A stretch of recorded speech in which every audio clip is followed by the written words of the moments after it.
जी और आपका आज वीडियो स्वागत है। आज जो वीडियो हम लेकर आए उसका टाइटल है रावणा द अनटोल्ड स्टोरी। तो चलिए देखते हैं ये वीडियो। लेकिन से पहले इस वीडियो चैनल का ओरिजिनल लिंक आपको हमारी वीडियो के डिस्क्रिप्शन मिल जाएगा। सब्सक्राइब किया, लाइक किया, शेयर को फॉलो इनके चैनल को। उसके अलावा व्लॉग चैनल का इंस्टाग्राम लिंक भी हमारी वीडियो के डिस्क्रिप्शन मिल जाएगा। सब्सक्राइब किया, लाइक किया, शेयर को फॉलो करें। चलिए देख लेते हैं ये वीडियो। महाकाव्य रामायण महान ऋषि वाल्मीकि द्वारा लिखी गई थी, जो हमें बुराई पर अच्छाई की कहानी बताती है। बहुसिर वाले असुर राजा रावण पर भगवान राम की जीत। फिर भी लंका के सम्राट में हमें जितना दिखता है वो उससे कहीं अधिक है।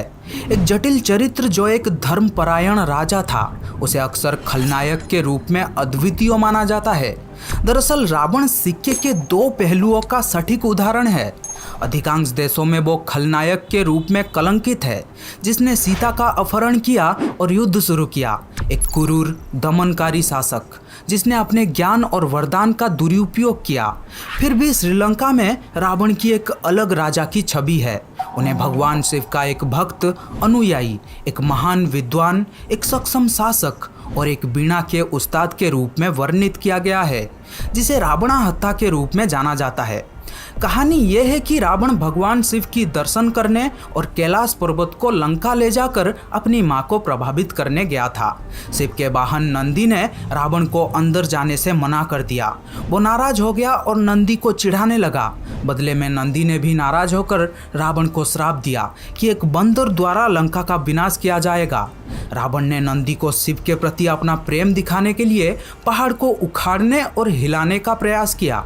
जैसे ही उन्होंने पर्वत को ऊपर उठाया, शिव उनके अहंकार से क्रोधित हो गए और उन्होंने रावण को शक्तिशाली पर्वतों के नीचे फंसाते हुए उसे वापस नीचे धकेल दिया।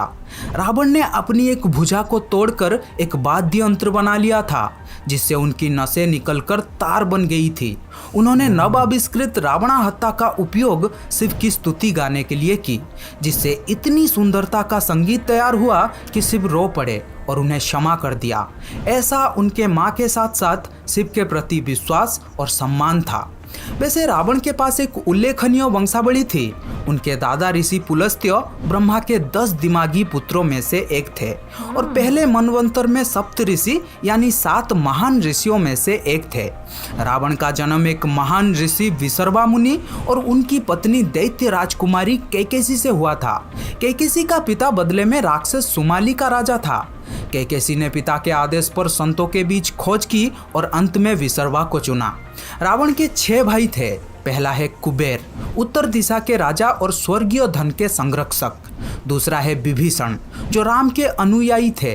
तीसरा है कुंभकर्ण, वो जो साल में 6 महीना जागता था और बाकी के 6 महीना सोता था। चौथा है खर, पांचवा है दुशाना और छठा है अहिरावण। इसके अलावा उसके 2 बहनें भी थी। पहला है कुंभिनी और दूसरा है श्रुपरेखा, जिसने अपने भाइयों को राम के खिलाफ युद्ध छेड़ने के लिए उकसाया। रावण ने बाद में अपने सौतेले भाई कुबेर से लंका पर कब्जा कर लिया और लंका का राजा बन गया। उन्होंने गुरु शुक्राचार्य को अपना पुजारी नियुक्त किया और उनसे शास्त्रों को सीखा। हिंदू पुराणों के अनुसार रावण और उसके भाई कुंभकर्ण भगवान विष्णु के निवास स्थान वैकुंठ के द्वारपाल जय और विजय के अवतार थे। दोनों को अपने दुस्साहस के लिए धरती पर जन्म लेने का श्राप मिला था। इन द्वारपालों ने अपने शक्तियों और तपस्या के कारण छोटे बच्चों के रूप में प्रकट होने वाले संत कुमारों को वैकुंठ में प्रवेश देने से मना कर दिया। उनकी अपमान के लिए कुमारों ने उन्हें वैकुंठ से निष्कासित करने और पृथ्वी पर जन्म लेने का श्राप दिया। श्राप के बाद भगवान विष्णु सहमत हुए कि उन्हें दंडित किया जाना चाहिए। उन्हें 2 विकल्प दिए गए थे, या तो वे 7 बार सामान्य नश्वर और भगवान विष्णु के भक्त के रूप में पैदा हो सकते थे, या 3 बार शक्तिशाली और मजबूत लोगों के रूप में, लेकिन भगवान विष्णु के दुश्मन के रूप में। प्रभु के साथ वापस आने के लिए उत्सुक वे बाद वाले को चुनते हैं। पहले जन्म का श्राप हिरण्यकशिपु और उसके भाई हिरण्याक्ष द्वारा सतयुग में पूरा किया गया था, जब वे दोनों भगवान विष्णु के पहले अवतारों वराह द्वारा हिरण्याक्ष और नरसिंह द्वारा हिरण्यकशिपु पराजित हुए थे। त्रेता युग में विष्णु के दुश्मन के रूप में रावण और उसके भाई कुंभकर्ण का जन्म हुआ था और अंत में द्वापर युग में दंतभकर और शिशुपाल द्वारा तीसरे जन्म का श्राप तब पूरा किया गया जब वे दोनों भगवान कृष्ण द्वारा मारे गए।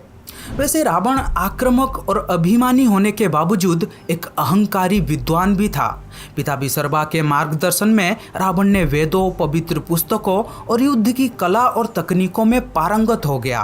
रावण एक उत्कृष्ट वीणा वादक भी था। उनके झंडे के चिन्ह पर वीणा का चित्र था। सुमाली उसके नाना ने गुप्त रूप से यह सुनिश्चित करने के लिए कड़ी मेहनत की कि रावण दैत्यों की नैतिकता को बनाए रखे, जिस वजह से रावण और उसके भाइयों ने 11,000 वर्षों तक गोकुंड पर्वत पर तपस्या की और ब्रह्मा से वरदान प्राप्त किया। रावण को एक वरदान प्राप्त था जो उसे मनुष्यों को छोड़कर ब्रह्मा की रचना के लिए अजय बना देगा।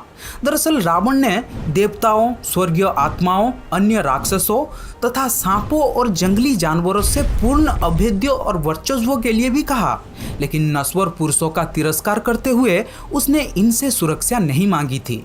ब्रह्मा ने उन्हें हथियार के रूप में एक रथ और आकार बदलने की क्षमता भी उपहार में दिया था। ऐसा माना जाता है कि रावण ने भगवान ब्रह्मा को प्रसन्न करने के लिए अपनी तपस्या के दौरान 10 बार अपना सिर काट लिया था। हर बार जब वो अपना सिर काटता तो एक नया सिर प्रकट होता, जिससे उसे अपनी तपस्या जारी रखने के लिए अनुमति मिलती। अंत में शिव उनके तपस्या से प्रसन्न होकर उनकी 10वीं सिर छेदन के बाद प्रकट हुए और उन्हें एक वरदान दिया। लेकिन रावण ने अमरता मांगा, जिसे शिव ने देने से इनकार कर दिया। हालांकि उन्होंने रावण को एक दिव्य अमृत पिला दी थी जो उसे अमर बना देगा। रावण के नाभि के नीचे अमृत जमा था और जब तक ये रहा तब तक उसे पराजित नहीं किया जा सकता था। शिव ने उन्हें दिव्य हथियारों और जादू के ज्ञान से उनके 10 कटे हुए सिर और महान शक्तियों के अलावा ये वरदान दिया। इस प्रकार रावण को 10 मुखा या दशानन के नाम से भी जाना जाता है। इसके अलावा उनके 10 सिर को काम, क्रोध, लोभ, मोह, द्वेष, घृणा, पक्षपात, धोखा, बेभिचार और अहंकार के प्रतिनिधित्व के रूप में भी दर्शाया गया है। अहंकार इन सब से 10 सिर बनता है और इसीलिए रावण में ये सभी गुण थे। लंका एक रमणीय शहर था जिसे स्वयं खगोलीय वास्तुकार विश्वकर्मा ने बनवाए थे। ये देवताओं के कुशाध्यक्ष कुबेर का घर था। जब रावण ने लंका को बलपूर्वक लेने की धमकी देते हुए उसे पूरी तरह से लंका मांग ली थी। हालांकि रावण ने लंका पर कब्जा कर लिया था, लेकिन वो एक उदार और प्रभावशाली शासक था। उनके शासनकाल में लंका का विकास हुआ। विद्वान रावण के अधीन लंका ने विज्ञान और चिकित्सा में बड़ी प्रगति देखी। पुष्पक विमान या हवाई जहाज जिसे उन्होंने उड़ाया उनके शासनकाल के दौरान की गई महान वैज्ञानिक उपलब्धियों के उदाहरण के रूप में दर्शाया गया है। साथ ही रावण एक चिकित्सक के रूप में भी उच्च पद पर आसीन है और आज तक उसके नाम पर आयुर्वेद पर 7 पुस्तक मौजूद है। ऐसा माना जाता है कि उन्होंने हिंदू ज्योतिषों के संकलन रावण संहिता को भी लिखा था। कैलाश पर कब्जा करने के अपने अपरिपाक प्रयास के दौरान वो भगवान शिव का आजीवन शिष्य बन गया। फिर उनकी भक्ति से प्रसन्न होकर शिव ने उन्हें दिव्य तलवार चंद्रहास दिया था। इस घटना के दौरान उन्हें रावण नाम भी प्राप्त हुआ था, जिसका अर्थ है भयानक गर्जनों वाला। कहा जाता है कि रावण के रोने से पृथ्वी कांप उठती थी। जब पहाड़ उसके ऊपर टिका हुआ था, रावण बदले में शिव का आजीवन भक्त बन गया और कहा जाता है कि उसने ही शिव तांडव स्तोत्रम के रूप में जाना जाने वाला भजन की रचना भी की थी। शिव ने अपने तलवार चंद्रहास को ये चेतावनी देते हुए दी थी कि यदि इसका उपयोग अन्यायपूर्ण कार्यों के लिए किया गया तो ये 3 आंखों वाले के पास वापस आ जाएगा और रावण के दिन गिने जाएंगे। वैसे रावण की 2 पत्नियां थी। उनकी 2 पत्नियों से उनके 7 बेटे थे। उनकी पहली पत्नी का नाम था मंदोदरी और दूसरी पत्नी का नाम था धन्यमालिनी। मंदोदरी असुरों के राजा मायासुर और दिव्य अप्सरा हेमा की बेटी थी। लेकिन एक विचारधारा है जो रावण को एक व्यभिचारी के रूप में भी चित्रित करता है। देवों के गुरु बृहस्पति के पुत्र ब्रह्म ऋषि कुशध्वज की पुत्री वेदवती का उल्लेख मिलता है। अपने जीवन जप और पवित्र वेदों का अध्ययन करने के बाद उन्होंने अपनी बेटी का नाम वेदवती रखा। ये वेदों का अवतार जो उनके भक्ति और तपस्या के फल के रूप में पैदा हुई थी। अपने जन्म के कुछ ही समय बाद ही वेदवती को वेदों का ज्ञान हो गया था। वेदवती बहुत ही सुंदर कन्या थी जो कि भगवान विष्णु की बहुत बड़ी भक्त थी। लेकिन एक दिन लंका का राजा तथा राक्षस जाति के रावण ने वेदवती को ध्यान में बैठी हुई पाते हैं और उनकी अविश्वसनीय सुंदरता से मोहित हो जाते हैं। वे उसके सामने शादी का प्रस्ताव रखते हैं, जिसे अस्वीकार कर दिया जाता है। रावण उनकी तपस्या और विष्णु के प्रति समर्पण का उपहास करता है। हर मोड़ पर खुद को दृढ़ता से नकारा हुआ पाते हुए वे उसके बालों को पकड़कर उसे घसीटते घसीटते हुए ले जाने की कोशिश करते हैं, जिससे वेदवती को बहुत गुस्सा आया और उसने तुरंत अपना बाल काट लिया और कहा कि वो उसके आंखों के सामने आग में प्रवेश करेगी और कहा, क्योंकि तुमने जंगल में मेरा अपमान किया है इसलिए मैं तुम्हारे विनाश करने के लिए फिर से जन्म लूँगी। इसलिए वो प्रज्वलित अग्नि में प्रवेश कर गई। वो फिर से सीता के रूप में जन्मी और रावण के मृत्यु का कारण बनी। हालांकि भगवान राम ये जानते थे। एक अन्य उदाहरण में ये भी कहा जाता है कि रावण ने भगवान कुबेर के बेटे से जुड़े एक अप्सरा रंभा के साथ दुराचार करने की कोशिश की थी। रावण के चाल जानने के बाद कुबेर ने उसे श्राप दिया कि अगर उसने किसी भी महिला पर जबरदस्ती करने की कोशिश की तो उसके सभी सिर गिर जाएंगे। ये एक कारण है कि जब उन्होंने सीता का अपहरण किया था तब उन्होंने सीता को स्पर्श नहीं किया था। वाल्मीकि रामायण के अनुसार 19वीं रघुवंशी राजा अनरण्य का वध भी रावण ने किया था। अनरण्य ने मरने से पहले रावण को श्राप दिया कि एक दिन मेरे ही वंश में उत्पन्न एक राजा रावण का वध करेगा, और उन्हीं के वंश में आगे चलकर भगवान राम ने जन्म लिया और रावण का वध किया। सीता का अपहरण और सबसे शांतिपूर्ण तरीकों से उनकी रिहाई के लिए बार बार प्रयास करने के बाद जिसे रावण द्वारा अस्वीकार कर दिया गया, युद्ध हुआ जिसके परिणाम स्वरूप रावण और उसके सभी पुत्रों की मृत्यु हो गई। कई लोगों का मानना है कि ये विभीषण ही था जिन्होंने अपने ही भाई रावण के साथ विश्वासघात की और रावण के मृत्यु का कारण बना। हालांकि किंवदंतियों के अनुसार ये मंदोदरी थी जो इस बात से अनभिज्ञ थी कि कैसे वह अप्रत्यक्ष रूप से उस विश्वासघात का हिस्सा बन गई, जिसके कारण भगवान राम के हाथों उसके पति की मृत्यु हो गई। यह स्पष्ट हो गया कि रावण को मारना अब असंभव हो गया है। इसलिए विभीषण ने रावण के नाभि के बारे में रहस्य प्रकट किया, जहां एक वरदान के कारण उनके आत्मा को छुपा कर रखा गया था। उन्होंने भगवान राम को ये भी बताया कि कोई भी नश्वर हथियार कभी भी रावण के आत्मा को काट नहीं सकता। केवल एक जादुई तीर था जो मंदोदरी के सुरक्षा में रखा गया था। भगवान राम के आज्ञा पर हनुमान एक ब्राह्मण संत के वेश में युद्ध के बीच में वापस रावण के महल में उड़ जाते हैं। वे चुपके से मंदोदरी के कमरे में प्रवेश करते हैं और उसे उस स्थान का पता लगाने के लिए प्रवृत्त करते हैं जहां उसने जादुई धनुष छुपाया था। जैसे ही वे उसे पाकर उड़ने ही वाले थे, मंदोदरी को समझ में आ गया कि कैसे उसे पति के मृत्यु का हथियार का खुलासा कराने के लिए भृगलाया गया है। और रावण के निर्जीव शरीर को देखने के बाद उसने हनुमान को ये कहते हुए श्राप दिया कि जिसके लिए तुमने मुझे धोखा दिया है वो एक दिन तुमसे दूर हो जाएगा। आज मुझे जिस तरह गम में रहना पड़ रहा है, तुम भी सदा के लिए दुख में जियोगे। वैसे भगवान राम रावण के बुद्धि और ज्ञान से बहुत प्रभावित थे। यही कारण है कि उसे हराने के बाद उन्होंने रावण की प्रशंसा की और मरने वाले रावण की आशीर्वाद लेने के लिए अपने भाई लक्ष्मण को नियुक्त किया। भगवान राम ने अपने भाई लक्ष्मण को उनके पास जाने और दुनिया के बारे में कुछ जानने के लिए कहा, जो कि रावण जैसा विद्वान ब्राह्मण को छोड़कर कोई अन्य व्यक्ति उन्हें कभी नहीं सिखा सकता था। लक्ष्मण ने अपने भाई का आदेश पालन किया और मरने वाले रावण के सिर के पास खड़े हो गए, लेकिन रावण ने कुछ नहीं कहा और लक्ष्मण राम के पास लौट आए। राम ने तब लक्ष्मण से कहा कि जब भी कोई किसी व्यक्ति से कुछ सीखना चाहता है तो आपको उनके सिर के पास नहीं बल्कि उनके पैरों के पास खड़ा रहना चाहिए।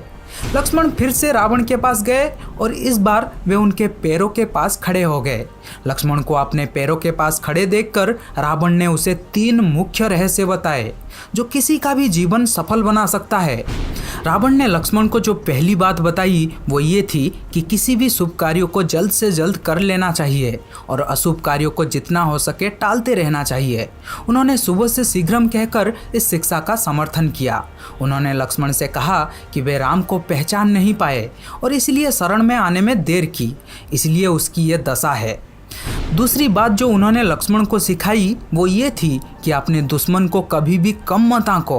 उन्होंने कहा कि उन्होंने बंदरों और भालुओं को कम या अक्षम समझने की गलती की और उनके खिलाफ लड़ाई हार गया। जब उन्होंने भगवान ब्रह्मा से उन्हें अमर बनाने के लिए कहा तो उन्होंने कहा कि बंदरों और मनुष्यों के अलावा कोई भी उन्हें मार नहीं सकता। ऐसा इसलिए क्योंकि उसे विश्वास था कि ये दोनों जीव उसे नहीं मार सकते। तीसरी और आखिरी बात जो रावण ने लक्ष्मण को बताई वो ये थी कि अपने जीवन के रहस्य को दुनिया में किसी के भी सामने प्रकट नहीं करना चाहिए। यहाँ भी रावण ने गलती की क्योंकि विभीषण को उसके मृत्यु का रहस्य पता था। रावण जानता था कि ये उसके जीवन की सबसे बड़ी भूल थी। तो आप भी ये 3 आसान चीज़ें फॉलो कर सकते हैं और अपनी लाइफ को आसान बना सकते हैं। वैसे आपको ये वीडियो कैसा लगा कमेंट बॉक्स में ज़रूर बताना, और इस वीडियो को लाइक करें, अपने दोस्तों के साथ शेयर करें और इस चैनल को सब्सक्राइब करना बिल्कुल भी मत भूलें। Thank you. एक बार हमारी रावण से बात हुई।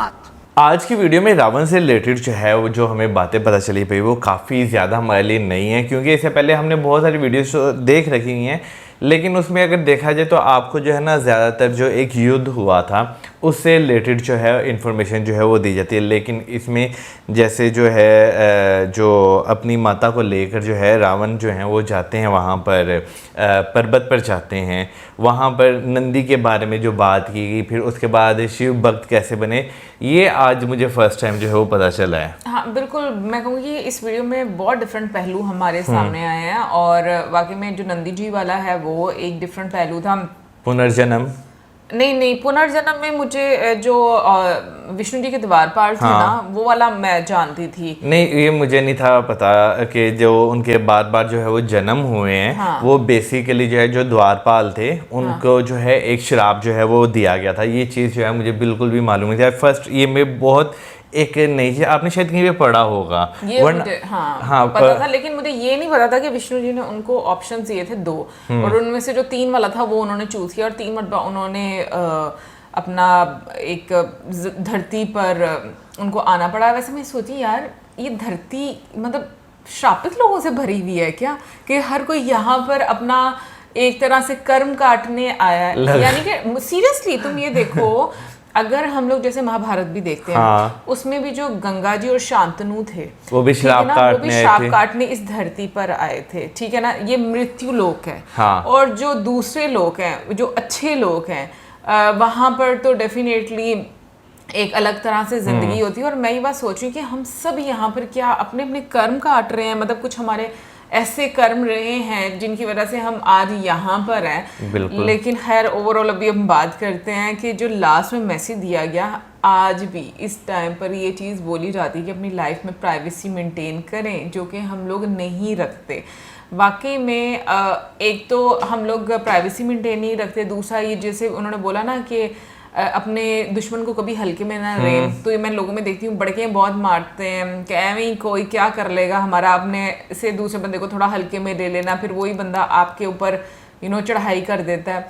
तो ये चीज़ें वाकई में सीखने वाली है। और एक चीज़ बहुत अच्छी लगती है कि ना देखो, कोई भी एक चीज़ है, I mean, पहलू है, जैसे रावण के बारे में बोला जाता है, लेकिन उसकी बुद्धि के बारे में या उसके जो उसके पास नॉलेज टैलेंट था, हाँ, जो भी चीज़ें थी उनके बारे में भी जिक्र होता है। तो मुझे लगता है कि ये चीज़ अच्छी है कि अगर जहाँ पर उसने कुछ ऐसे काम किए हैं जो कि बहुत एक जुल्म था, उसके साथ साथ दूसरी साइड पर ऐसे काम भी किए हैं जो जिससे लोगों को जो है वो फ़ायदा भी होता था। जैसे कि उन्होंने आयुर्वेद की बात की उन्होंने, ठीक है ना, शिव टोटम जो है वो उन्होंने उनसे स्टार्ट हुआ। तो बहुत सारी चीज़ें ऐसी हैं जो आप सीख सकते हैं। और मुझे पहले सच में ये लगता था कि रावण के एक्चुअली में 10 सर होंगे, लेकिन अब जो मैं समझ पाई हूँ, मतलब मुझे बता दो ना कमेंट सेक्शन में मैं कि सही समझ पाई हूँ या नहीं, बट मुझे लगता है वो जो 10 सर मतलब उनके ऐसे प्रेजेंट इस तरह से किए जाते हैं कि उनमें क्रोध और सारी जो नेगेटिव चीजें हैं वो हैं उन 10 सर के अंदर, जो मिलकर एक इंसान भाई ये तो आप जो है वो कमेंट सेक्शन में बताइएगा। अच्छा, अगर देखा जाए तो भाई हर इंसान के ना आपको हर डिफरेंट रूप जो है वो देखने को मिलते हैं। अगर हम देखा जाए तो भाई जब हमने फर्स्ट टाइम रावण के बारे में सुना था तो भाई हकीकतन यही एक क्रोधित और एक ऐसा राजा जो बहुत जुल्म जो है वो करता है, बस इसके अलावा और कुछ भी नहीं करता।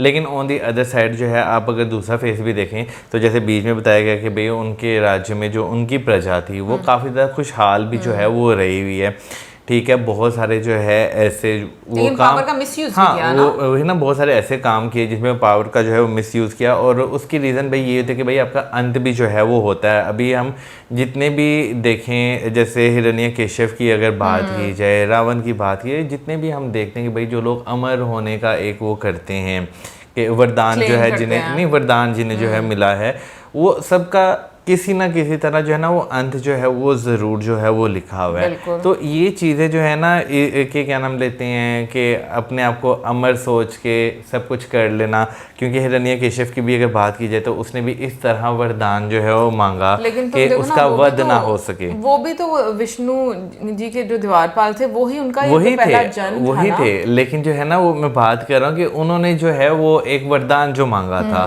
वो इस तरह का मांगा था कि वो मर ना सकें, लेकिन जो था एक जिस तरह वो मरना था वो पहले ही हो चुका हुआ था। फिर उसके बाद अगर रावण की बात करें भाई, जो ग्रहों को कंट्रोल कर सकता है, शनि देव को जिन्होंने कंट्रोल किया हुआ, ठीक है ना, अगर उनकी अगर बात की जाए तो भाई मौत उनकी भी हो गई, बिल्कुल, ठीक है ना। तो आप देखा जाए तो भाई जो मर्जी कर लें, है ये चीज़ है कि भाई आपका टाइम एक बार खत्म जरूर होना है, ऑब्वियसली तभी आपका वो श्राप जो है वो खत्म होगा ना।